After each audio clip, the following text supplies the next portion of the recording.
Bueno, pues otra tarde más de Shabbat aquí en Proyecto de Vida, la congregación Proyecto de Vida. Y de nuevo soy el pastor Juan González, que estamos transmitiendo aquí hoy sábado en Ciudad Juárez, Chihuahua. Y vamos a continuar con una serie más de estos mensajes que hemos estado compartiendo relacionados a cómo vivir como ciudadanos del reino de los cielos.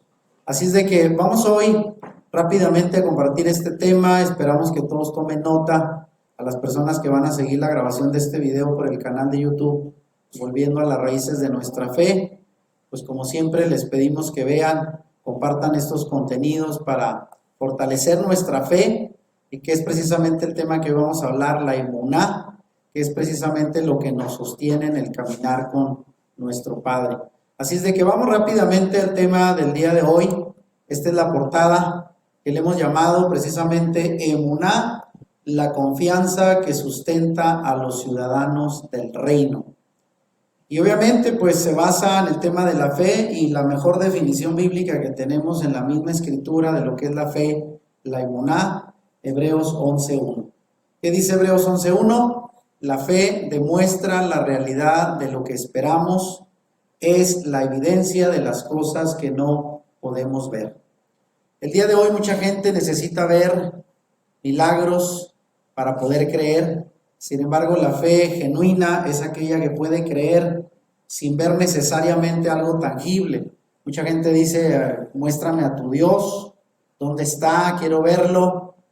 Y mucha gente espera ese tipo de manifestaciones para creer, pero la misma escritura dice, bienaventurados aquellos que pudieron creer sin haber visto. Y nosotros creemos en un Dios invisible. De hecho, estamos viendo una serie por ahí que habla del tiempo, ¿verdad?, de Moisés, y también vimos la serie de José, y pues los egipcios decían, ¿cómo es ese Dios, verdad, que no tiene forma, imagen? ¿Cómo pueden creer en él? Considerando que en aquel tiempo pues todas las civilizaciones, incluyendo los egipcios, adoraban imágenes, dioses representados incluso como animales, con rostros de animal. Y ese Dios de los hebreos, el Dios invisible, y se burlaban. Pero sabemos que en eso precisamente radica la emuná, la confianza que sustentan los ciudadanos del reino. Y vamos rápidamente a entrar en este tema, y solamente para comentar el tema pasado, para aquellos que se recuerdan, hablamos de cómo perdonar es un deber de los ciudadanos del reino, ¿se recuerdan? Y hoy vamos a hablar de otra cualidad que debemos de tener los ciudadanos del reino, además de perdonar, y obviamente pues es la emuná, la confianza. Y rápidamente, miren, entrando en el tema, ¿qué es la fe? No sé si alguna vez ustedes intentaron definir de una forma clara lo que es la fe. ¿Alguna vez intentamos encontrar el significado? Porque mucha gente se pregunta, ¿qué es la fe? Bueno, esta palabra está asociada con creer, confiar y esperar. Bíblicamente, esos verbos, esas acciones, creer, confiar y esperar, tienen mucha relación con lo que es la fe. Y en el hebreo, que como sabemos es la lengua en la cual fue escrita pues el Antiguo Testamento, la Escritura, incluso el Nuevo Testamento también, los evangelios fueron también escritos en hebreo. El significado de la palabra emuná, y ahí lo tenemos entre paréntesis como se escribe en hebreo de derecha a izquierda, emuná, proviene del verbo hebreo amán, que significa creer y confiar. Tome nota de esto, es una definición más bíblica pegada al lenguaje hebreo. Emuná proviene del verbo amán, que significa creer y confiar. Y de nuevo la definición del Nuevo Testamento, Hebreos 11:1 y 6 dice, ahora bien, la fe es la garantía de lo que se espera, la certeza de lo que no se ve. Y el verso 6 dice, en realidad, sin fe es imposible agradar a Dios, ya que cualquiera que se acerca a Dios tiene que creer que Él existe y que recompensa a quienes lo buscan. Así es de que ahí tenemos una buena definición bíblica de lo que es la emuná, la fe, que precisamente implica más que creer, confiar en el Señor. Y para confiar en Él, obviamente la fe es necesaria para agradarlo a Él. Y aquí dice en la misma carta a los Hebreos, aquel que se acerca a Dios, tiene en primer lugar que creer que Él existe. Y vaya que hay personas que dicen, a ver, voy a ver en la Biblia, a ver si la Biblia me convence de que Dios existe. Y no es así. Si usted va a leer la Biblia es porque da por hecho que Dios existe. Amén. Y obviamente también dice, y además debe creer que Él recompensa a quienes lo buscan. Y obviamente el vehículo por el cual las personas pueden comenzar a conocer de Dios es a través de la fe, de la emuná. Y bueno, después de dar esta definición, quiero señalar esto. ¿Qué es bíblicamente creer en Dios? Porque mucha gente se pregunta, ¿y qué es creer en Dios? ¿Qué tiene que ver con la fe? Bueno, el mayor peligro para el hombre en la actualidad es pensar que con solo aceptar mentalmente que Dios existe, ya es suficiente. Que mucha gente así piensa, yo creo en Dios, pero ¿qué clase de fe tienen en Dios? ¿Hasta dónde alcanzan a creer? ¿Podrán confiar en Él en los momentos difíciles? ¿O solamente, como la gran mayoría de personas, aceptan mentalmente la existencia de un Dios creador, aunque no lo conozcan, aunque no conozcan sus mandamientos, no conozcan su voluntad y mucho menos estén dispuestos a obedecer? Así es que hay que tener mucho cuidado con esto, que mucha gente lo cree como que tiene fe suficiente. Y lo único que hacen es aceptar mentalmente la existencia de un Dios, pero es una fe muy limitada. Y por eso aquí señalo que el creer en Dios y su Hijo Yeshua como el Mesías supone algunas cosas más profundas que una simple aceptación mental. Implica, entre otras cosas, arrepentimiento, que sabemos el término hebreo para la palabra arrepentimiento es hacer techubá, volverse de la maldad hacia Dios, y un arrepentimiento genuino, no tanto emocional como muchas veces hoy se promueve. Además de la fe y sobre todo la obediencia a su palabra. Estos tres elementos, arrepentimiento, fe y obediencia, tienen que ver con la palabra que hoy estamos compartiendo, emuná. Así es de que hay que tener muy en cuenta esto. Ahora, ¿qué es bíblicamente tener fe? Bueno, ya lo señalaba ahorita, la palabra fe en la Biblia proviene de la palabra hebrea emuná, cuyo significado implica no solo creer, sino creer, confiar y obedecer. Diga conmigo estas tres acciones: creer, confiar y obedecer. Sobre todo esta última, que es quizás la más difícil. Que mucha gente cree intelectual, lee la Biblia, dice yo creo en esto, pero al momento de ponerla en práctica en su vida y obedecer es donde ahí la gente batalla. Y es que la emuná es una convicción profunda, una percepción de la verdad que trasciende la razón. Por eso lo puse ahí subrayado.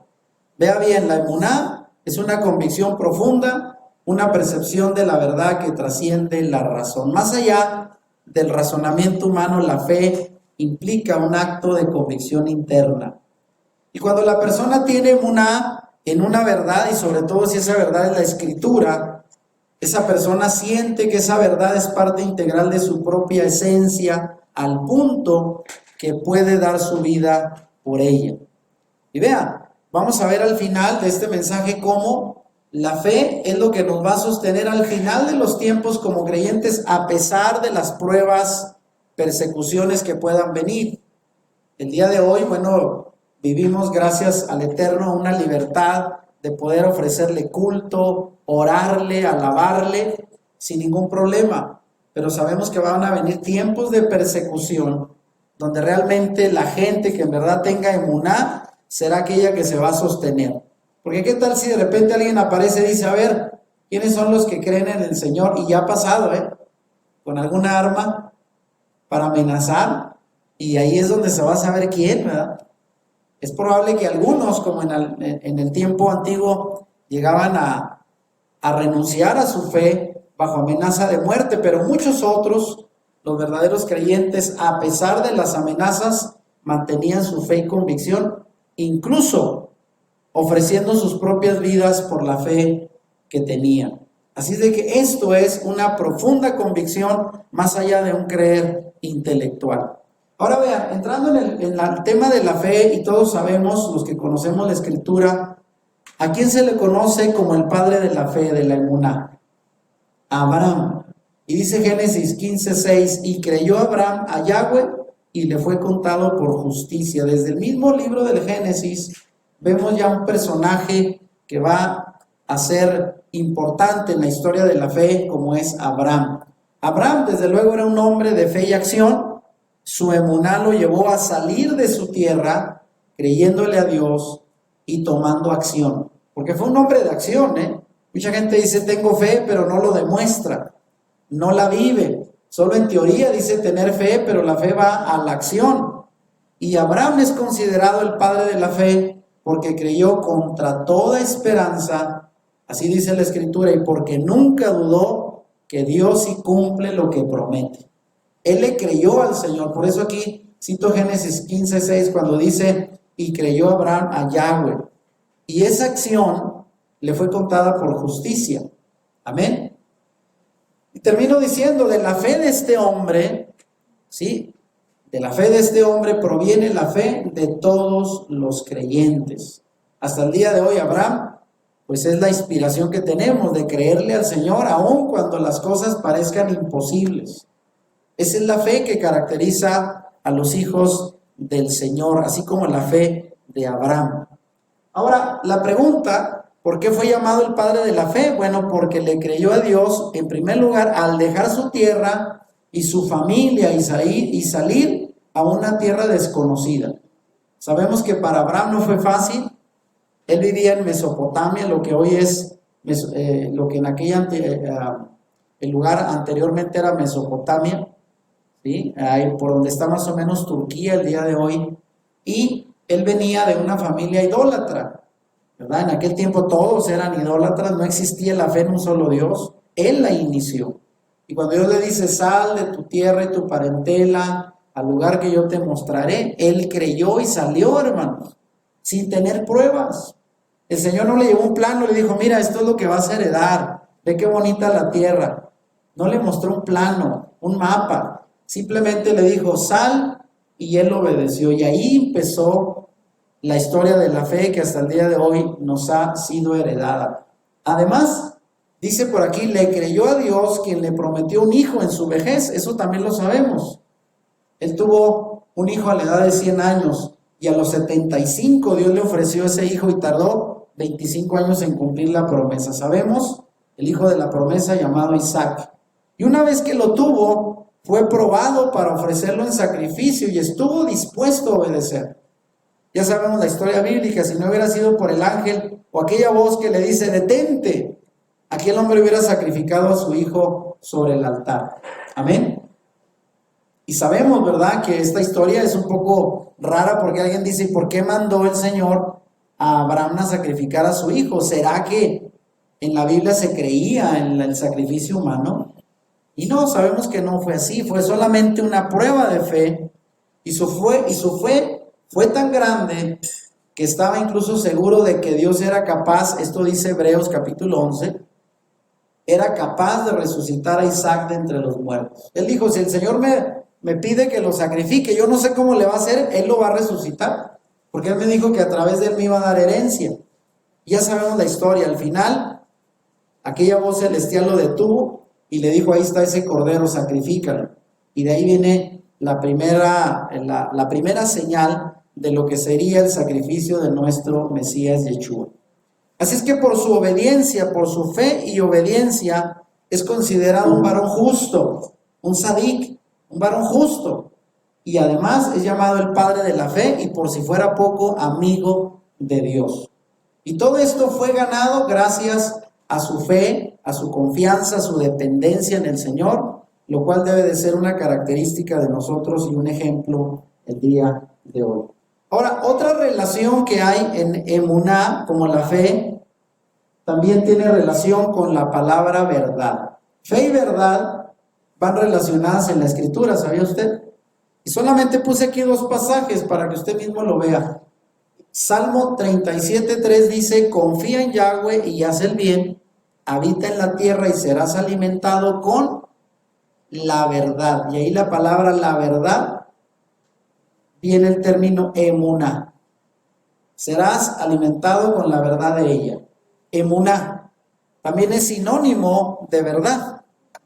Y el Salmo 96:13 dice, delante de Yahweh, porque Él ha venido a juzgar a la tierra, Él juzgará al mundo con rectitud y a los pueblos con su verdad. Y ahí utiliza otra vez la palabra emuná. Así es de que fe y verdad son sinónimos, van de la mano, porque la emuná es de alguna manera la expresión de nuestra fe, y esa fe ¿en qué se basa? En la verdad de Dios. No podemos depositar emuná en cualquier cosa, porque no cualquier filosofía, cualquier creencia es confiable. Tenemos que asegurarnos que esa fe, esa emuná, esté fundamentada en la verdad eterna de nuestro Dios. Y es ahí donde nos apoyamos. De manera entonces que la definición misma de emuná es ser un soporte. Usted sabe lo que es un soporte, ¿verdad? Algo que sostiene. En el caso de una casa es el cimiento. En el caso de un carro, ¿qué pasa cuando un carro ya no trae buenos amortiguadores? Cualquier hoyito, ¿verdad? Rechina y se siente que vamos de arriba abajo, porque es el soporte que sostiene el peso, y eso es el término emuná. De manera que una persona fiel, que significa que tiene fe, en hebreo, fíjense, se utiliza la palabra neemán. Neemán es una persona que tiene una fe, una base de apoyo firme en su confianza en el Señor. Y ahí tenemos los términos hebreos, muy importante, porque en estos términos radica la esencia del significado de las palabras, que a veces traducidas ya en las versiones en español, pues se pierde parte de esa esencia. Entonces la palabra neemán es una persona que tiene fe como base de su creencia y confianza en el Eterno, y tiene que ver todo esto con la palabra verdad.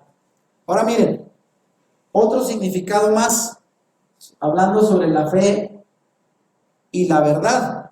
Emuná es algo seguro, establecido fielmente en lo que podemos confiar y creer que es la verdad. Pero sobre todo debemos entender que esta fe que profesamos está intrínsecamente ligada a la palabra, es decir, a la Torá de Yahweh, donde están ¿qué cosa? Sus mandamientos y estatutos, que son el camino seguro, vean, por los cuales el ser humano, el creyente que ha depositado su confianza en Dios, debe caminar. Ya sabemos que la palabra Torá significa, a ver, díganme qué significa, la instrucción de vida. Y ahí tenemos la instrucción. Cuando la gente dice, yo quiero caminar con Dios y quiero saber cómo hacerlo rectamente y no desviarme, pues ahí está la palabra. Y la Torá significa la instrucción, la guía por el cual debemos de caminar seguros. Y cuando decimos amén, estamos confirmando la verdad de la palabra que se ha dicho. Cada vez, y eso lo tenemos ya por costumbre, por hábito, cuando decimos alguna frase bíblica, alguna palabra de la Escritura, y estamos de acuerdo, ¿cómo contestamos? Amén. Y amén significa estoy de acuerdo con esa verdad en la cual deposito mi fe. Así es de que la fe en la palabra, la emuná, ese es el fundamento seguro y están relacionados, fe y verdad. Ahora miren, entrando en el tema, porque hoy anunciamos que hablaríamos de cómo la emuná es lo que sostiene la vida del creyente, del ciudadano del reino. Y aquí vamos a hablar de la fe que nos sostiene. Y otra vez voy a los términos hebreos. Una madre, sabemos que es la que sostiene y sustenta al bebé, sobre todo cuando está pequeñito, recién nacido. El bebé depende de la madre para vivir, de alimentarlo, de cuidarlo, de darle el calor, la atención que necesita un bebé. Y esta palabra, vean, está dentro de la palabra emuná. Tiene mucha relación con el trabajo que hace una madre. La palabra emuná, ya dijimos, viene del verbo amán. Y hay otra palabra parecida, que es la palabra omen, para referirse a un hombre, y omenet, para referirse a la mujer. Son palabras que vienen del hebreo del mismo verbo amán, del cual viene emuná. ¿Sí lo está entendiendo? Ahora fíjese, lo voy a poner ahorita en contexto. Y a su vez, esas palabras amán, omen y omenet, en hebreo provienen de la palabra más cortita, la raíz em. Y em, de ahí viene la palabra madre. Fíjese qué relación hay con esto. Aunque no se trata necesariamente de una madre de sangre, sino de alguien que cuida y sustenta a un bebé como lo hace una madre. Y ahí como ejemplo, vean, en la versión Reina Valera, que se traduce obviamente del lenguaje hebreo, se traduce un pasaje del libro de Ruth, cuando habla de cómo Noemí tuvo un hijo de parte de su nuera, recuerden, de Ruth, cuando ella se casó con Boz, y dice la escritura, y tomando Noemí el hijo, lo puso en su regazo y fue su aya. Ese es el término en español, aya, que sería muy parecido a decir nodriza. Una nodriza. ¿Y qué hace una nodriza? En aquel tiempo, pues una nodriza era la persona que cuidaba, que educaba, que alimentaba a un niño. No necesariamente era la madre, pero era la persona que se encargaba del cuidado y de la crianza de un niño. Y así lo hizo Noemí con su nieto, con el hijo de Ruth, y ahí utiliza la palabra aya. ¿Y cómo, de qué palabra hebrea viene en el Antiguo Testamento? Omenet. Y Omenet es aplicado para las mujeres que crían un hijo. Omenet. ¿Lo está entendiendo? Entonces ahí se traduce Omenet, es un aya, una nodriza, una mujer que cuida, que cría, y de ese término viene la palabra emuná. Por eso hoy hablamos de la fe que nos sostiene, porque así como una nodriza sostiene y cría a un niño, la fe es lo mismo para los creyentes. Ahora vean, bajo esta misma idea de la fe que nos sostiene, otro ejemplo. Cuando Moisés se quejó ante Yahweh en el desierto por la lata que le daban los hijos de Israel que eran tan cabezones, ¿cuántas veces no lo hicieron batallar a Moisés? Porque pedían agua, primero pidieron agua, ¿no? Y el Señor les dio agua de la roca. Y luego se quejaron del alimento, el vino, el maná, y luego no les gustó, porque querían comer pues algo especial, y de repente el Señor mandó codornices. Y cuántas cosas por su testarudez y falta de fe hicieron batallar a Moisés, que aunque dice la escritura que era uno de los hombres más pacientes de toda la historia, y vaya que tuvo que tener paciencia, se desesperó. Y en este pasaje de Números 11:12, fíjense lo que él le dice al Señor desesperado: ¿concebí yo a todo este pueblo? Pregunta. ¿Lo engendré yo para que me digas, llévalo en tu seno como lleva el que cría? Y ahí, ¿cuál frase, qué palabra utiliza? Omen, referido a un varón. Omenet es para mujer, como lo vimos en el caso de Noemí. Y aquí dice, lo engendré yo a este pueblo para que me digas, llévalo en tu seno como lleva el que cría, omen, al que mama, a la tierra de la cual juraste a sus padres. O sea, él dijo, en otras palabras, ¿acaso yo soy la nodriza, la madre de este pueblo? Me tienen cansado. Sin embargo, vaya que Moisés fue el guía, el libertador, el maestro, el tutor de este pueblo, aunque con mucha dificultad. De manera entonces que todos estos conceptos convergen con la raíz de la palabra emuná. Tiene que ver con sostener, con cuidar, con criar, con proteger. Y esa fe hace lo mismo por nosotros. De manera que la fe requiere de sustento y también de acción. Una persona fiel, una persona de fe, es una persona firme. Y aquí lo podemos comprobar en Santiago 2:18. ¿Qué dice Santiago? Muéstrame tu fe, tu emuná, sin tus obras, y yo te mostraré mi fe, mi emuná, por mis obras. Así de que la fe no se va a demostrar solo por lo que decimos, sino por nuestras acciones, y sobre todo cuando estamos en momentos difíciles.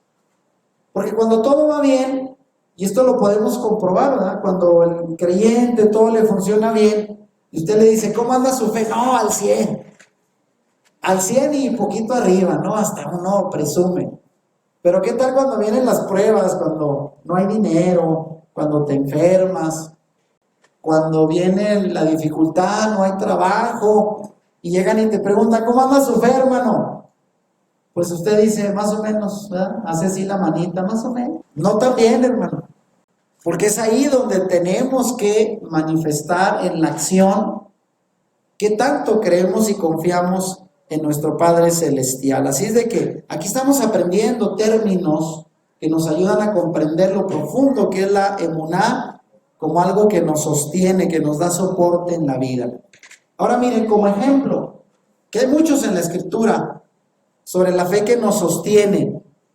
Muchos fueron las personas que recibieron respuesta a sus plegarias, a sus ruegos, incluso desesperados, y obtuvieron muchos milagros gracias a su fe, a su emuná. ¿Y cuántos podemos citar de ejemplos en el Nuevo Testamento, en el Antiguo Testamento, incluso de gente extranjera? Me recordaba ahorita de aquel general, ¿verdad?, que estuvo leproso, Amán, Naamán, perdón, y cuando le dijeron, bueno, allá hay un profeta en Israel, ve y visita. Y al principio se resistió, dijo, no, pues ¿qué voy a hacer? ¿Acaso no habrá aquí profeta? Y cuando ya vio que no había solución fue, ¿y cuál fue la solución que le dio el profeta? Sumérgete en el río, ¿verdad? 7 veces. Y también se resistió, dijo, ¿cómo voy a sumergir en ese río tan apestoso, ¿verdad? Porque en aquel tiempo iba muy revuelto. Sí hay mejores ríos acá, pero al final le dijeron sus criados, Señor, pues no que venías por un milagro, ¿no estás dispuesto? ¿Quién más te va a quitar la lepra? Dijo, bueno, ni modo, fue, se sumergió y salió con la piel limpia. O sea, gente que ha tenido emuná, confianza en un momento difícil. Hay muchos ejemplos en la Escritura, y este de Mateo 9, que todos conocemos, dice la Escritura, justo en ese momento una mujer que hacía 12 años que sufría una hemorragia continua, se le acercó por detrás, tocó el fleco de la túnica de Yeshua porque pensó, ya sabemos que el fleco, ¿qué fue lo que tocó, verdad? Hoy ya lo conocemos, cuando vamos a las costumbres hebreas y se refería a los tzitzit, que era precisamente, ¿verdad?, el fleco que aparecía en el manto de oración de los hombres, de los rabinos, de los varones justos de aquella época de Yeshua. Y dice, si tan solo, vean, porque ella pensó, si tan solo toco su túnica, quedaré sana. Yeshua se dio vuelta y cuando la vio le dijo, ánimo hija, tu fe te ha sanado. Y la mujer quedó sana en ese instante. ¿Y a cuántas personas Yeshua les dijo, tu fe te ha sanado, te ha salvado, gracias a que tuviste fe?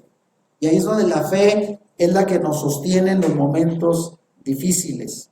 Ahora vean, ¿qué fue lo que dijo Yeshua con respecto a la necesidad de la fe? Y ahí viene el pasaje quizás más conocido por la gente cuando hablamos de la fe, y se refiere a la fe como un grano de mostaza. El maestro pidió a sus discípulos tener la fe como un grano de mostaza. ¿Y cómo es un grano de mostaza? Ahí puse un ejemplo, vean. ¿Qué tan grande es? Pequeñito, diminuto, que pueden caber varios en la punta de un dedo. Ahí está. Y aquí Lucas 17, del 5 al 6, Yeshua dijo, entonces los apóstoles le dijeron al Señor, aumenta nuestra fe. Ellos pedían fe porque sabían lo importante que era el requisito para acceder a los milagros, a los prodigios de nuestro Dios. Y Él les dijo, si ustedes tuvieran una fe tan pequeña como un grano de mostaza, le respondió el Señor, podrían decirle a este árbol, desarráigate y plántate en el mar, y les obedecería. Así es de que grandes cosas se pueden hacer con un poco de fe, con un poco de convicción bien puesta en el Señor. Amén. Y la vamos a necesitar tarde que temprano. Ahora miren, volviendo a esto, la fe es sumamente necesaria, sobre todo en tiempos de incertidumbre y prueba. Porque cuando todo nos va bien, hermanos, pues no necesita gran fe usted. Si le está yendo bien, pues usted dirá, bueno, pues ¿para qué en este momento sería tan útil la fe si aquí tengo lo que necesito? La fe se pone a prueba en momentos de incertidumbre, de tribulación, de aflicción. Amén. Y vean, aquí pregunto, ¿quién no ha tenido la necesidad de que le infundan confianza en épocas de inseguridad y de pruebas. Y vaya que ahora estamos pasando por tiempos así, ¿no es cierto? Ahora que estuvo la pandemia, vean, nos duró más de 2 años, y aunque llevamos de salida, pues ahora vienen otras pandemias, que la viruela del mono y qué otra cosa, la hepatitis que se está manifestando en los niños y cuánta cosa. Así es de que creo que esto va para largo. Y ahí pongo pues, la vida no es nada fácil. Constantemente estamos necesitando fe para mantenernos en tiempos difíciles, en tiempos de prueba. Por eso Yeshua dijo, vean, les he dicho todo lo anterior para que en mí tengan paz. Aquí en el mundo, y vean, eso fue algo seguro y está cumpliéndose. Aquí en el mundo tendrán muchas pruebas y tristezas, pero anímense porque yo he vencido al mundo. Esto está en Juan 16:33, una frase conocida, y es ahí donde decimos, ser un discípulo de Yeshua no hace inmunes a las pruebas y las tribulaciones de la vida. Y señalo esto porque mucha gente no ha entendido bien la escritura. Incluso me tocó a mí conocer cristianos que con todo el buen propósito de evangelizar y traer gente nueva a la iglesia, ¿con qué oferta lo hacían? Mira, conoce al Señor, entrégate a Él y todos tus problemas se van a resolver. ¿Eso es cierto o es mentira según la escritura? ¿Es cierto o es mentira? Porque alguien dirá, pues sí es cierto, ¿no? Que no, el Señor nos da bendición. Pues sí, nos da bendición, pero ¿será que nos quita todos los problemas? Eso no es bíblico, no es cierto. Vean como a veces decimos tantas mentiras. Conviértete al Señor y todos tus problemas se van a acabar. Eso no es cierto. ¿Qué dijo aquí Yeshua? ¿Sí? En el mundo tendrán pruebas y aflicción y tristezas. Eso es lo más seguro. La diferencia está que yo he vencido al mundo y yo estoy con ustedes. No es lo mismo pasar aflicción y tribulación sin Dios que con Dios en la vida. Esa es la diferencia. Pero de que va a haber tribulación y aflicción, eso es lo más seguro. Aunque sea creyente, aunque sea fiel. Así es de que esa es la verdad bíblica. Ahora vean, la escritura dice que nadie se extrañe por las pruebas en la vida. Y eso lo dice Pedro, primera de Pedro 4, del 12 al 13, ¿qué dice la escritura? Dice, queridos amigos, no se sorprendan de las pruebas de fuego por las que están atravesando. Vean, dice, no se sorprendan, como si algo extraño les sucediera.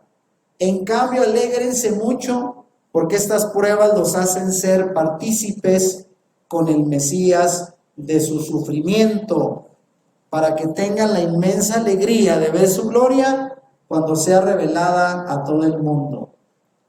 ¿Va a haber una manifestación de gloria al final? Sí, pero ahorita estamos viviendo tiempos de sufrimiento, de aflicción. Y por eso dice Pedro, hermanos, no se sorprendan de las pruebas de fuego por las que atraviesan, como si algo extraño, como si fuera algo que no esperábamos. Eso es lo más seguro. Amén. Sin embargo, la esperanza es que al final el Señor aparecerá para dar respuesta a cualquier prueba, tribulación y aflicción por la que podamos estar pasando. Ahora vean, ¿cuál es el propósito de las pruebas? Por cierto, para alguien que no entiende y por qué es que tenemos que padecer aún siendo ya creyentes. Y aquí pongo solo un ejemplo, vean. ¿Qué niño podría llegar a ser autosuficiente si todas las decisiones importantes de su vida las tomaran sus padres? Y vaya que a veces cuando creamos hijos, todavía ya mayores, intentamos, ¿no es cierto?, dirigirlos y decirles qué hacer. Pero va a llegar un momento donde los hijos desde muy pequeños empiezan a ejercitar sus propias decisiones. A veces les va bien, a veces les va mal, pero es parte del proceso de independizarse y madurar. Si nosotros hiciéramos todo por los hijos, ¿qué pasaría? Serían dependientes, no crecerían, no aprenderían. Y es lo mismo que hace el Señor con nosotros, como nuestro Padre Celestial. Su plan es que afrontemos desafíos y dificultades al tener que tomar decisiones, y muchas de ellas son difíciles, pero esto es para que progresemos, para que nos desarrollemos, para que tengamos éxito en lo que hagamos. Claro está que toda decisión debe de ser basada en la voluntad y propósito del Señor, para que nos vaya bien. Pero ¿cuántas veces no hemos tomado malas decisiones y nos ha ido mal? Y el Señor lo ha permitido para que tomemos experiencia y aprendamos.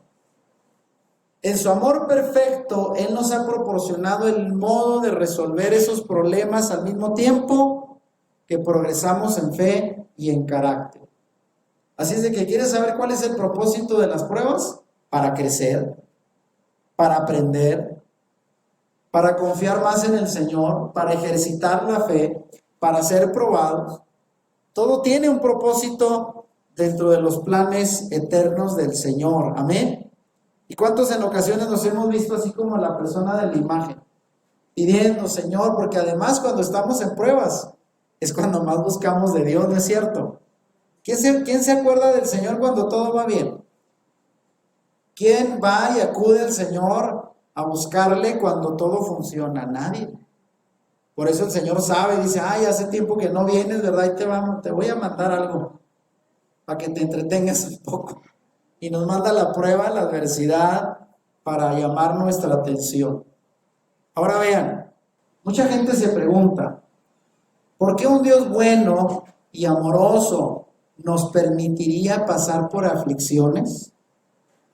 ¿Ha llegado usted a escuchar estas frases parecidas a esta? ¿Cómo un Dios bueno y misericordioso que ustedes predican que Dios es amor permite tanta aflicción? Que haya niños hambrientos, que haya guerra, que haya personas que se quedan sin padres, huérfanos a sufrir, gente enferma, que nace enferma. ¿Dónde está el amor de Dios ahí? Y la gente pregunta, ¿no significa el amarnos que Dios quiere que nuestras vidas sean fáciles y cómodas? Así sería la manera en que Dios nos demostraría amor. No te va a pasar, mijito, nada. Nadie te va a tocar. Tú vas a estar cómodo toda la vida, sin problemas, sin adversidades. Todo lo que tú necesites yo te lo voy a dar en abundancia y no vas a saber lo que es el dolor y los problemas. Ah, qué padre sería, ¿no? Pero no es así. No es así la manera en que Dios demuestra el amor a sus hijos. La Biblia enseña claramente que Dios ama a aquellos que son sus hijos, pero dice Romanos 8:28, y todas las cosas les ayudan a bien a los que aman al Señor. Pero todas esas cosas, ¿a qué se refiere? Cosas buenas y no tan buenas. Esto significa que las pruebas y tribulaciones que Él permite en nuestras vidas son parte de las cosas que nos ayudan para bien. Todo es para bien. Fíjense qué maravilloso, ¿no? Las bendiciones son para nuestro bien y las pruebas, las adversidades también. Todo sirve para el mismo propósito. Por lo tanto, las pruebas y aflicciones también tienen un propósito de bienestar y de bendición para los que somos hijos. Porque también debo decir esto, hermanos. Parte del trabajo de un padre con los hijos, además de proveer lo que necesitan, también es disciplinarlos cuando lo requieren, ¿no es cierto? A ver, ¿cuántos de los que estamos aquí hemos tenido la necesidad de disciplinar a los hijos? Regañarlos, prohibirles cosas, quitarles privilegios, y una que otra vez, una rimadita decían, ¿verdad? ¿Qué es una rimadita? Una nalgadita. ¿Y usted por qué lo hace? ¿Porque no lo quiere? No, sino porque lo ama, y dice la Escritura, el Señor a los que ama, ¿qué cosa? Los disciplina. Así es que a veces las pruebas son parte de la disciplina del Señor, y todo esto es para nuestro bien. Así dice la Escritura.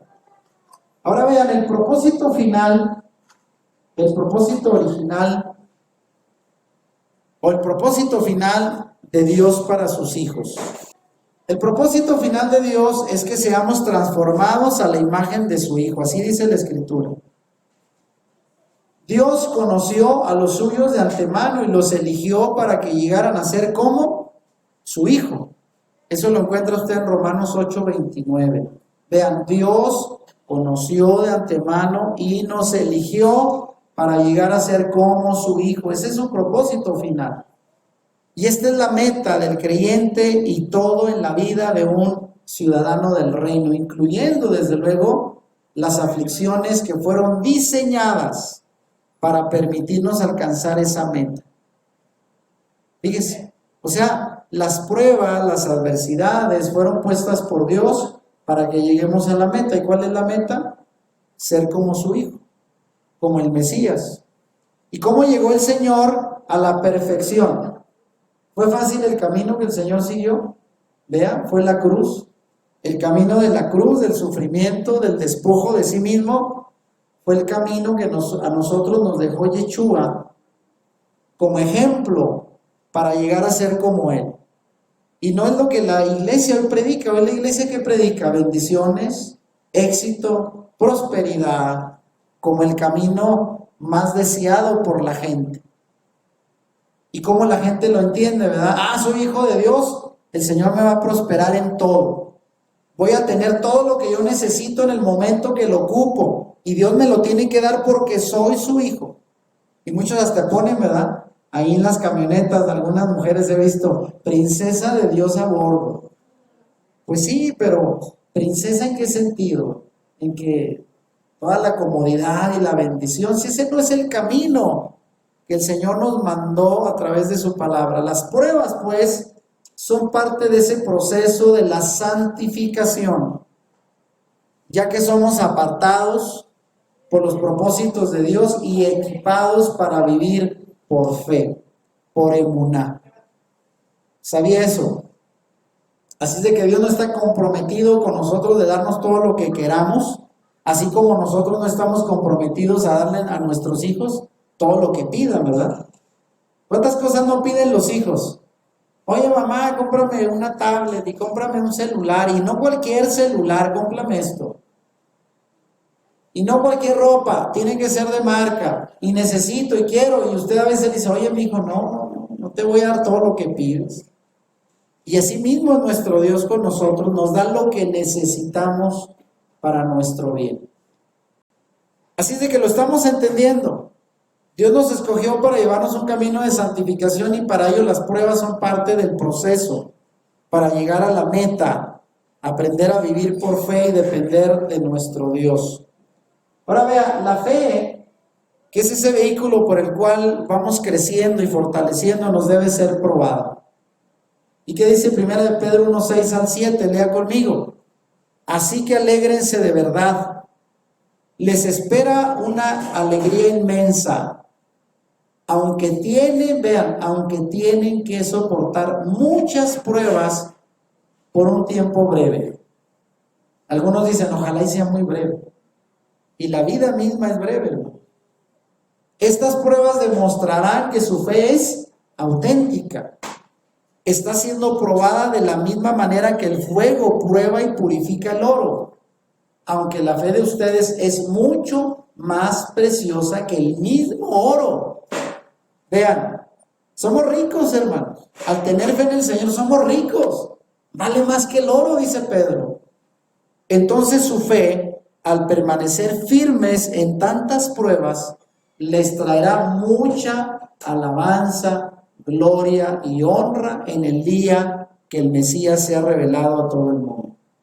¿Eso quiere decir que algún día vamos a graduarnos? Ahorita estamos en una etapa de aprendizaje, caminando con el Señor, aprendiendo todos los días. A veces nos equivocamos y el Señor nos corrige y nos enseña y nos levantamos y ahí vamos. Pero sabe que algún día nos vamos a graduar, cuando el Mesías venga por nosotros. Pero de aquí entonces las pruebas son parte del proceso de aprendizaje donde somos probados, donde esa fe se va fortaleciendo y es más rica que el oro. Esa es la fe auténtica, la fe que es puesta a prueba y da resultados. Ahora vean, las pruebas desarrollan el carácter piadoso, porque mucha gente dice, bueno, y el propósito final, sí, la fe, pero ¿qué tiene Dios detrás de ponernos a prueba? Bueno, desarrollar nuestro carácter. Porque la fe moldeará la fortaleza de carácter que estará a tu alcance en tiempos de urgente necesidad. Y ese carácter se desarrolla en momentos de grandes desafíos o tentación. Y aquí le pongo en letras distintas, vea, el carácter se teje. Me gustó esta frase, el carácter se teje pacientemente con hilos de fe y obediencia. O sea, el carácter es otra cosa que necesitamos desarrollar, pero no se compra, no se consigue fácil, no se transmite a otra persona. El carácter se va desarrollando y entretejiendo con hilos de fe y obediencia. Y ahí está lo difícil, porque la gente hoy queremos las cosas fáciles. Fíjense, a muchos de nosotros, ¿verdad? Cuando los padres ya llevamos años de matrimonio, las cosas que vamos consiguiendo son con mucho esfuerzo, ¿no es cierto? Y de repente los muchachos yo quisiera tener lo tuyo, pero ya, pues te tiene que costar. Todo en la vida cuesta. Y así es también el carácter de piadoso, se consigue con hilos de fe y obediencia. Llegarás a tener un carácter recto, lo cual es más importante que lo que posees ahora, que lo que sabes o que las metas que hayas logrado. Lo que hará que se te tenga por alguien fiel. O sea, quiere decir que al final el carácter vale más que el dinero, vale más que las posesiones, vale más que lo que sabemos, lo que hemos estudiado, porque el carácter es lo que va a determinar lo que somos en el Señor. Y ese carácter se va a desarrollar, ¿sabe cómo? A través de las pruebas. Ahí es. Las pruebas desarrollan este carácter piadoso. Y vean, ¿qué dice Romanos 5, del 3 al 5? Lea conmigo. Pablo dice, también nos alegramos al enfrentar pruebas y dificultades. Fíjese, nos alegramos. Alguien dirá, ¿cómo tú te alegras? ¿Te alegras de tener pruebas, Pablo? ¿Quién se alegra aquí que de repente le diga, hermano, ¿cómo anda? Bien contento, hermano. Gozoso, ¿por qué? Porque he tenido muchas pruebas. Álgame. Alguien diría, pues ya se le botó. ¿Verdad que nadie presume de las pruebas? Pero aquí dice Pablo, nos alegramos al enfrentar pruebas y dificultades porque sabemos que nos ayudan a desarrollar resistencia. En esta versión así dice, resistencia. Y la resistencia desarrolla firmeza de carácter. Fíjese, una cosa trae otra. Y el carácter fortalece nuestra esperanza segura de salvación. Fíjese todo lo que trae consigo las pruebas y dificultades. Por eso Pablo decía, estamos alegres, porque eso trae resistencia. La resistencia desarrolla firmeza de carácter y el carácter fortalece la esperanza de salvación. Todo eso trae. Fíjese. Y es algo que la iglesia hoy en día no promueve. La otra vez, la iglesia, los predicadores promueven bendiciones, prosperidad, dinero. Pero eso no es ni siquiera ni tantito valor a lo que trae la prueba y la dificultad en la vida de un creyente. Trae más beneficios la prueba que la bendición material, se lo aseguro. Así dice la Escritura, vean, un concepto distinto a lo que el día de hoy mucha gente cree y enseña. De manera que la transformación de nuestro carácter es por obra del Espíritu Santo. Eso lo sabemos del Ruach HaKodesh, quien realiza cambios en nuestra vida tendientes a lograr una mayor similitud con Yeshua, que es nuestro modelo. Así es de que en los tiempos de prueba, el carácter piadoso se desarrolla para llegar a ser como Yeshua. ¿Y cuántos nos queremos parecer a él? ¿Sí? Pero no en lo externo, ¿verdad? Porque hoy en día muchos dicen, no, pues es más fácil, ponte ciertas vestimentas y ya está. No, parecernos a él en el carácter, en la manera de ser, que es lo más importante. Ahora miren, para aquellos que les gusta el gimnasio, hoy en día esto de estar en forma pues es algo muy codiciado, ¿no? El carácter crece por medio de la resistencia, lo que acabamos de ver ahorita en Romanos 5:3, lo vuelvo a leer, vean, dice, también nos alegramos al enfrentar pruebas y dificultades porque sabemos que nos ayudan a desarrollar resistencia. Y ahí lo pongo marcado. El carácter piadoso crece como un músculo. Ahí le doy otro ejemplo, como un músculo. Cada vez que el peso de la prueba genera resistencia, cuando usted levanta un peso para fortalecer el músculo, ese peso es la resistencia que se va generando en los músculos. Sabemos que el peso es la prueba, la aflicción, la tribulación. Pero mediante esa prueba nuestra fe se ejercita hasta alcanzar el carácter de nuestro Mesías Yeshua, el cual es nuestro ejemplo a seguir. Fortalecernos. De manera que cada vez que usted hace ejercicio, hay gente que dice, esta semana, por cierto, un señor más o menos de mi edad me vio haciendo ejercicio y me dice, ¿cuánto tiempo tiene viniendo? No, le digo algún tiempo. Si yo tengo apenas 2 semanas, dice, pero ya me ando rajando. Dice. La semana pasada, y lo trae un entrenador conocido, me pusieron a hacer un pierna, dice, con unas pesitas. Yo dije, no, pues qué fácil. Al día siguiente, dice, créamelo, no me podía levantar. Hasta me dio calenturas, porque andaba, dice, pero no quería volver. Y bueno, pues cuando se desarrolla el músculo duele, pero eso trae un progreso. Así es el carácter, hermanos, como un músculo que tiene que tener resistencia a través del peso de las pruebas. Cada vez que hay una prueba es como si usted levantara una pesa. Y ahí se va ejercitando, hasta va a alcanzar la fortaleza de nuestro ejemplo, que es el Mesías Yeshua, que fue ejercitado a través de la prueba del sufrimiento máximo que un ser humano pueda pasar, que fue la crucifixión. Él es nuestro ejemplo, nadie más ha sufrido como Él. Y sin causa alguna, o sea, sin que lo mereciera. Y así nosotros nos debemos de ejercitar en la fe que nos sostiene. Ahora miren, Dios utiliza tu fe para moldear tu carácter, eso queda claro. Pero ¿qué es el carácter? El carácter es la manifestación de lo que llegarás a ser. Un carácter moralmente firme es el resultado de haber hecho elecciones correctas durante las pruebas de la vida. Tu fe te guiará a hacer esas elecciones correctas, porque todos los días tomamos decisiones, ¿no es cierto? Todos los días se nos presentan oportunidades donde tú dices, ¿qué hago? ¿Hago esto o hago aquello? Muchas veces elegimos mal porque pensamos que es lo que conviene y al final no era lo que Dios quería. Y ahí vamos aprendiendo a través de tomar elecciones y eso va haciendo crecer nuestro carácter moral. Porque eso tiene que ver con saber qué es lo bueno y lo malo, pero no según nosotros, sino según la Escritura. Y es evidente que lo que haces y lo que piensas determina quién eres y en qué te convertirás.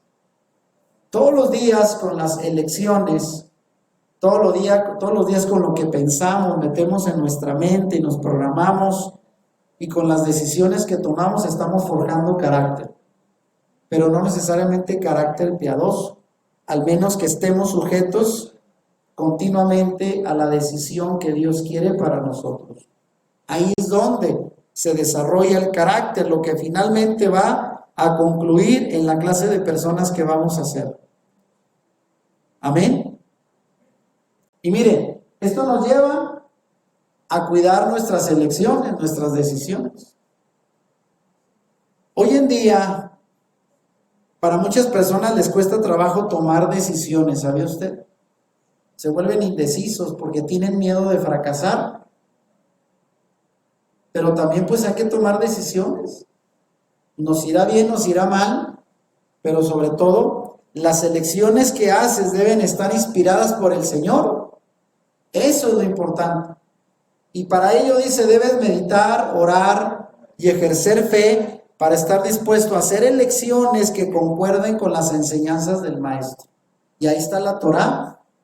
la guía, la dirección, las instrucciones de vida para no cometer tantos errores que traerán consecuencias. Y esas elecciones se hacen mediante tu fe en cosas en las cuales tú crees, y al actuar en consecuencia serán confirmadas, o sea, traerán un resultado. Y es ahí donde la palabra te da la guía suficiente para guiarte bien y no debilitar tu carácter que está en formación. O sea, todos los días las decisiones que al final vamos a tomar y van a desarrollar nuestro carácter tienen que estar guiadas por el Señor para no correr riesgos. Así es que cuida tus decisiones y tus elecciones, porque de ahí estamos formando carácter. Ahora, también el carácter tiene que ver con la fortaleza espiritual. Un carácter recto proporciona el cimiento de la fortaleza espiritual. Permite que en tiempos de pruebas tomes correctamente decisiones difíciles y muy importantes, aun cuando parezcan abrumantes. Es seguro que ni Satanás ni ningún otro poder espiritual puede debilitar ni destruir tu creciente carácter. Solo tú puedes. ¿Y saben cómo? Mediante la desobediencia a la voluntad de Dios. O sea, al final, porque mucha gente dice, me fue mal porque el diablo me puso el pie. Y muchos se la pasan culpándolo, ¿ah? Cuando hay veces que el que la regaste fuiste tú. Porque tú tomaste mala decisión, desobedeciste, sabiendo que lo que ibas a hacer era contrario a la palabra y lo hiciste. Y luego no hayas a quien echarle la culpa, ¿verdad? Así es de que esto del carácter tiene que ver con decisiones importantes. Y es lo que al final nos va a dar fortaleza espiritual o no. Ahora miren, en esto mismo del carácter y la fortaleza, el plan de nuestro Padre es maravilloso. El ejercicio de la fe edifica el carácter. El carácter fortalecido aumenta tu capacidad para ejercer fe. Vean cómo va relacionado. Por tanto, tu confianza en conquistar las pruebas de la vida aumenta y el ciclo de fortalecimiento sigue. Es decir, que cuanto más se fortifique tu carácter, más se fortificará el poder de tu fe. Vamos aprendiendo, ¿eh? Cuando al principio alguien titubea para tomar una decisión porque tiene miedo a cometer un error y lo intenta y le sale bien, se siente animado, ¿no es cierto? Y dice, bueno, ahora voy a intentarlo de nuevo. Y cada vez que vas encontrando y vas acertando las decisiones que tienes que tomar de acuerdo al propósito de Dios, tu fe se fortalece, el carácter crece, la firmeza espiritual va creciendo. Y es ahí donde Dios quiere llevarnos, pero para ello tiene que haber resistencia, y la resistencia son las pruebas. Y miren, finalmente las pruebas traen recompensa. ¿Qué dice Santiago 1 del 2 al 4? Lean conmigo. Amados hermanos, cuando tengan que enfrentar cualquier tipo de problemas, considérenlo como un tiempo para alegrarse mucho. Porque ustedes saben que siempre que se pone a prueba la fe, la constancia tiene una oportunidad para desarrollarse. Así que dejen que crezca, pues una vez que su constancia se haya desarrollado plenamente, serán, ¿qué cosa? Perfectos y completos, y no les faltará nada. Miren ese último cómo termina. ¿Quién de ustedes quisiera que algún día no les falte nada? Que estén completitos. Así como un rompecabezas, ¿verdad? Completito, armado, todo armado. No falta ni una pieza, todo coincide. Pero para que ese momento llegue de que seamos perfectos, y aquí la palabra perfecto no se refiere a que no cometamos errores, sino que estemos plenos, maduros en el Señor. Y cuando eso llegue, para llegar allá, pues tenemos que pasar por las pruebas, porque es lo que nos va puliendo, nos va afirmando. Y por eso otra vez Santiago también dice, alégrense, alégrense cuando venga la prueba, porque eso va a traer una gran recompensa. La constancia se desarrollará plenamente para que estemos completos y no nos falte nada. Ahora vean, ¿han escuchado este dicho? El dicho que recibes solo aquello por lo que has pagado. Así dice un dicho, ¿verdad? Recibe solo aquello por lo que has pagado. También se aplica a las recompensas espirituales. Tú recibes lo que has pagado en obediencia y en fe en Dios y en la aplicación diligente de las verdades que has aprendido. Así de que hay que apurarnos para aprender más la palabra, porque en base a esa palabra, una vez puesta en práctica, una vez obedeciéndola, vamos creciendo. Lo que obtienes es el moldeado de tu carácter, el progreso de tu fe y finalización con éxito de tu propósito aquí en la tierra. ¿Y cuál es el propósito nuestro aquí en la tierra? Algunos dirán, nací para hacerme famoso, nací para hacer dinero, nací para reproducirme. Mucha gente tiene su concepto, ¿eh? ¿Cuál es el propósito por el cual estamos aquí? Progresar en nuestra fe y carácter al ser probados y llegar a ser como. ¿Quién es nuestro ejemplo? Yeshua. Ese es el propósito final de Dios para nosotros. Y ya estamos terminando, vean. Algunas advertencias. Debemos tener cuidado de no excusarnos por nuestras pruebas y tribulaciones si son el resultado de nuestra propia maldad. Porque de repente alguien dice, no, traigo unas pruebas bien tremendas, ¿verdad? Ya me traen ahí los vecinos, porque, bueno, ¿qué está haciendo, verdad? No, pues, ahí me peleé con unos y con otros. No, eso no es una prueba. Eso es un problema en el que usted se metió. No le eche la culpa ahora que es una prueba. Oren por mí porque los vecinos ya me traen. Pues si anda haciendo lo malo que dice primera de Pedro 4:15, es una advertencia. Así que ninguno de vosotros padezca como homicida o ladrón o malhechor o por entrometerse en lo ajeno. Porque si hace eso, le va a ir mal. Pero ¿será una prueba del Señor que le está mandando? No es una prueba, es porque anda de tremendo. Eso no es una prueba, eso se lo ganó por sus malas acciones. Por eso una advertencia. Y aún así, dice aquí, Dios perdonará nuestros pecados porque ellos han sido pagados por el sacrificio de Yeshua en la cruz. Sin embargo, todavía tenemos que sufrir en esta vida las consecuencias por nuestros pecados y malas decisiones. Dígame si no es cierto esto. Y de momento hay gente que la ha regado y llegan al Señor y Señor, pues líbrame de todo lo que hice, y a veces el Señor los ayuda y a veces dice, no, pues ya estás en el camino, pero las consecuencias, esas no te las voy a quitar, porque tú la regaste. ¿Sí o no? Así es de que no confundamos, de que a veces las pruebas y tribulaciones supuestas no son sino el resultado de nuestros pecados y malas decisiones. Y miren, lo cierto es que al final habrá victoria. A través de todas las pruebas y tribulaciones de la vida tenemos la victoria asegurada. ¿Qué dice 1 Corintios 15:57? Lea conmigo lo que dice Pablo.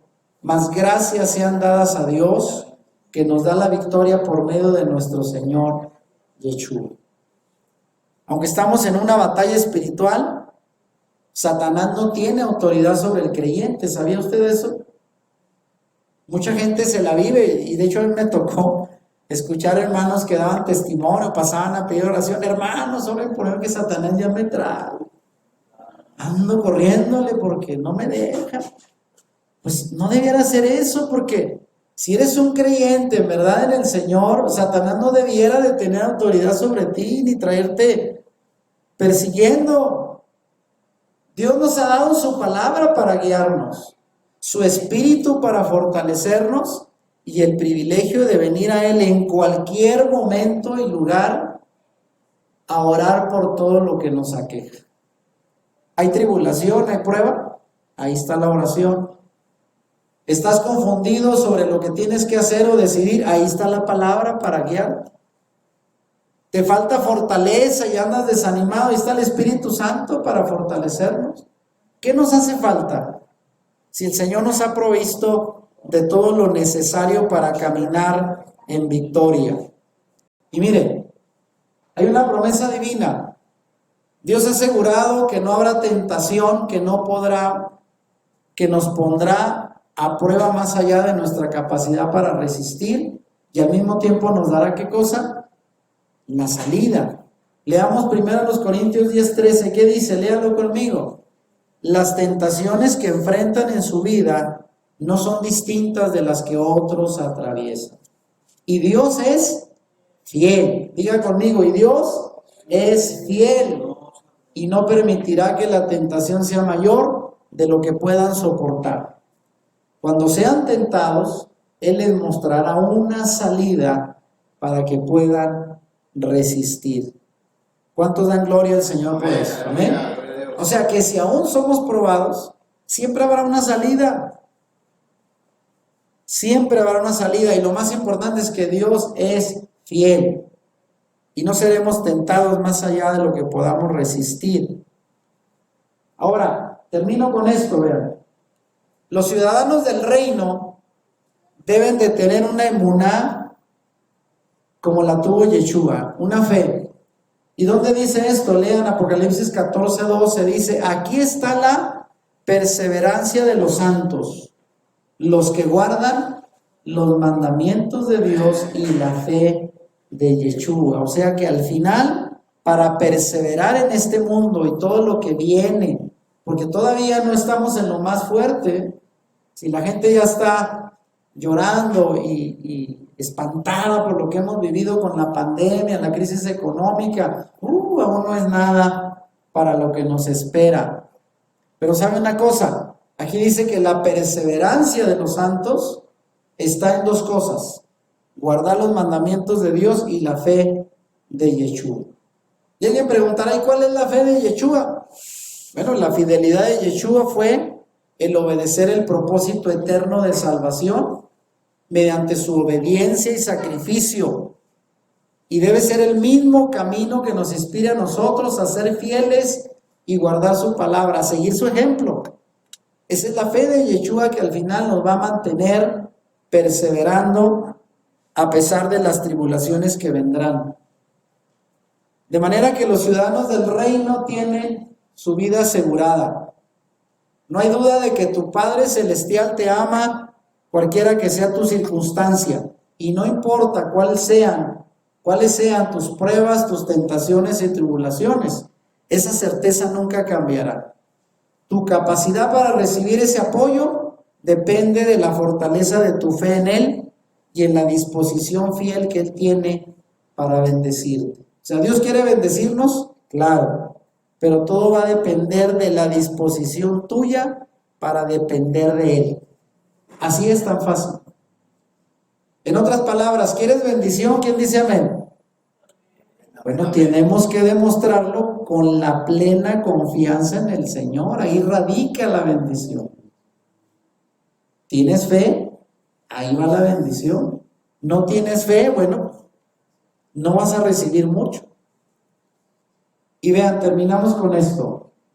Los ciudadanos del reino debemos compartir nuestra fe. ¿Cuántos dicen amén? Esa fe, sea poca, sea mucha, y ojalá y se vaya fortaleciendo día con día, tiene también un propósito, no solo quedarnos nosotros con los beneficios de esa fe. La fe en Dios y en su guía por medio del Espíritu Santo te sostendrá en un mundo cada vez más problemático. Y vaya que lo estamos viendo. La aplicación de estos principios que hemos compartido hoy les ayudará a caminar en el poder sustentador de la fe en tiempos de incertidumbre y pruebas. Pero termino con esto que dice al final. Hay muchos a tu alrededor que están confundidos y buscan soluciones a los problemas desconcertantes de la vida. ¿Por qué no compartir con ellos nuestro testimonio de la verdad y el poder de la fe que ahora tenemos? Pónganse de pie. Miren, ¿cuánta gente usted conoce que en esta época batalló, luchó, se desesperó Mucha gente pensando que no iban a salir adelante de tanta situación que vivimos. Y en esta situación es el momento justo en que como ciudadanos del reino debemos compartir, hablar la palabra, porque eso es lo que va a hacer la diferencia. Mucha gente hoy, y vaya que aquí aplica la pregunta que hizo el Señor en los evangelios cuando dijo, cuando el Señor regrese, ¿hallará fe en la tierra? ¿Usted qué opina? Hallará fe en la tierra. Y no se refería al mundo, es cierto, porque el mundo no tiene esa emuná. Se refería a los creyentes, o sea, cuando dijo el Señor, de aquí que yo voy y regreso, cuando regrese, ¿cómo los voy a hallar? ¿Van a tener fe en mí todavía? ¿O van a estar desesperados? ¿O van a estar derrotados? ¿O van a estar desanimados? Bueno, esa pregunta todavía hoy sigue siendo importante que nos la hagamos. Si el Señor viene, ¿hallará fe en mí? Ahora vamos a hacerlo más personal, ¿no? ¿Hallará fe en la tierra? No, ¿hallará fe en mí? ¿Hallará fe en nosotros? ¿Cómo la ven? ¿Qué diría usted como respuesta a esa pregunta? Pero ojalá que haya, y la suficiente no solo para nosotros, sino para poderla compartir. Si te gustó este video, dale like y compártelo con tus amigos. Suscríbete a nuestro canal si no lo has hecho y activa la campanita para que YouTube te avise cuando subamos nuevos videos. Bendiciones.